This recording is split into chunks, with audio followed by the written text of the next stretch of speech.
Hello friends, this is Dushyant Soni. Let's start today's video. Gandhi ji से शुरुआत करते हैं आज। गांधी जी 1920 से असहयोग आंदोलन कर रहे थे। यहाँ पर बात करें तो 1920 मतलब पास्ट की बात है। 1920 में कार्य शुरू हुआ और 1922 में कार्य आकर के खत्म हो गया। दोनों ही बातें पास्ट की हैं। यहाँ कार्य 1920 अर्थात किसी पॉइंट पर शुरू हुआ और 1922 अर्थात किसी पॉइंट पर खत्म हुआ, मगर शुरू होने और खत्म होने तक कार्य चल रहा था। यहाँ पर केवल at the point of speaking की बात नहीं की जा रही है कि उसी समय पर कार्य चल रहा था। अगर उसी समय की बात होती तो यहाँ पर पास्ट कंटिन्यूअस की बात हो जाती, मगर यहाँ पर तो बात हो रही है कि भाई किसी पॉइंट पर मतलब पास्ट के किसी पॉइंट पर कार्य शुरू हो गया था, उसके बाद फिर यह कार्य लगातार जारी था। इस कारण से यहाँ पर हम किस टेंस का यूज करेंगे? जी हाँ दोस्तों, आपने बहुत सही पहचाना। यहाँ पर हम बात कर रहे हैं पास्ट परफेक्ट कंटिन्यूअस टेंस की। यहाँ पर भी वही बात होती है, पास्ट में कोई कार्य शुरू हो गया था और पास्ट में ही वो खत्म हो गया, इसलिए बात तो पास्ट की हुई। मगर यहाँ पर किसी पॉइंट पर जो कार्य शुरू हुआ था और किसी पॉइंट पर तक जब वो आया तब तक परफेक्ट तो हो ही गया था और कार्य तो जारी था ही, इसीलिए यह हो गया पास्ट परफेक्ट कंटिन्यूअस।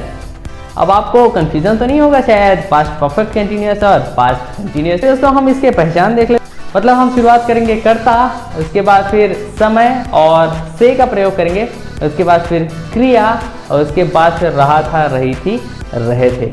चलिए दोस्तों अब हम इसके यूजेस देख लेते हैं। इसका पहला यूज है पास्ट परफेक्ट कंटिन्यूअस का प्रयोग ऐसे कार्य हेतु किया जाता है जो at the time of speaking से पूर्व भूतकाल से लगातार जारी थे। कुछ एग्जांपल्स ले लेते हैं। राम 2 घंटे से टीवी देख रहा था। Ram had been watching TV for 2 hours. Ram 2 बजे से टीवी देख रहा था। Ram had been watching TV since 2 o'clock। अब यहाँ पर फिर से बात आ जाती है सिंस और फॉर की।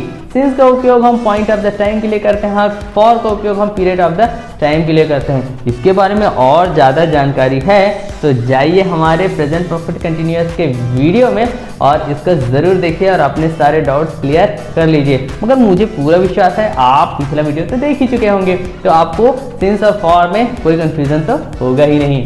वर्षा सुबह से हो रही थी। It had been raining since morning. Nisha सुबह 11 बजे से मेरा इंतजार कर रही थी। Nisha had been waiting for me since 11 o'clock in the morning. इसी प्रकार से पास्ट परफेक्ट के रिपीटेड एक्शन को भी पास्ट परफेक्ट कंटिन्यूअस में व्यक्त किया जा सकता है। जैसे हम एक एग्जांपल लेते हैं पास्ट परफेक्ट का।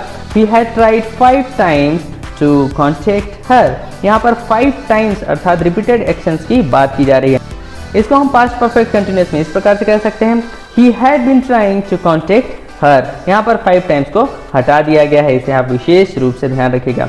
दूसरा एक एग्जांपल ले लेते हैं। he had tried many times to get the job there। many times का यूज किया गया है पास्ट परफेक्ट टेंस में, मगर जब हम इसका पास्ट परफेक्ट कंटिन्यूअस बनाएंगे तब फिर हम इसको हटा देंगे और हम उपयोग करेंगे he had been trying to get the job there। अब आप बेहतर तरीके से समझ गए होंगे कि इसका हिंदी में स्ट्रक्चर किस प्रकार से होता है। चलिए अब हम इसके स्ट्रक्चर देख लेते हैं। इसका अफर्मेटिव स्ट्रक्चर होता है subject plus had plus been plus fourth form of the verb, अर्थात first form of the verb plus ING plus since या फिर फॉर प्लस ऑब्जेक्ट। इसके कुछ उदाहरण देख लेते हैं। रमा 2 घंटे से नहा रही थी। Rama had been taking bath for 2 hours। Ravi सुबह से गाना गा रहा था। Ravi had been singing since morning. इसका हम निगेटिव स्ट्रक्चर रखते हैं सब्जेक्ट प्लस हैडंट या फिर had not plus been plus fourth form of the verb plus since या फिर for plus object. Maharana Pratap लंबे समय से अकबर से मुकाबला कर रहे थे। Maharana Pratap had been studied Akbar for a long time। वह मुझसे कुछ दिनों से बात नहीं कर रहा था। He hadn't been talking with me for few days। इसका इंट्रोगेटिव स्ट्रक्चर देखते हैं। इसका इंट्रोगेटिव स्ट्रक्चर had से शुरू होता है, इसके बाद फिर subject plus been plus fourth form of the verb plus since या फिर फॉर प्लस ऑब्जेक्ट। एग्जांपल देख लेते हैं। क्या टीचर सुबह से पढ़ा रहे थे? Had teacher been teaching since morning। क्या वह पिछले साल से यहाँ आ रहा था? Had he been coming here since last year। इसके बाद हम इसका इंट्रोगेटिव का नेगेटिव स्ट्रक्चर देख लेते हैं। क्या मैं रात से नहीं पढ़ रहा था? Hadn't I been studying since night?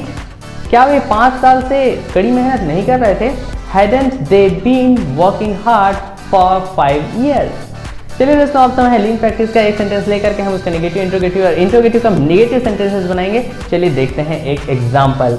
मैं सुबह से खेल रहा था। I had been playing since morning। मैं सुबह से नहीं खेल रहा था। I hadn't been playing since morning। क्या मैं सुबह से खेल रहा था? Had I been playing since morning। क्या मैं सुबह से नहीं खेल रहा था? Hadn't I been playing since morning। इसके अलावा आपकी स्क्रीन पर और कुछ सेंटेंसेस दिए गए हैं। इसके अलावा भी आप और कुछ सेंटेंसेस लेकर के प्लीज लिंक प्रैक्टिस कीजिए। ये आपके टंग ट्विस्ट के लिए और साथ ही साथ आपके प्रैक्टिस के लिए बहुत जरूरी है। तो चलिए दोस्तों, मिलते हैं हम नेक्स्ट वीडियो में। Thank you very much.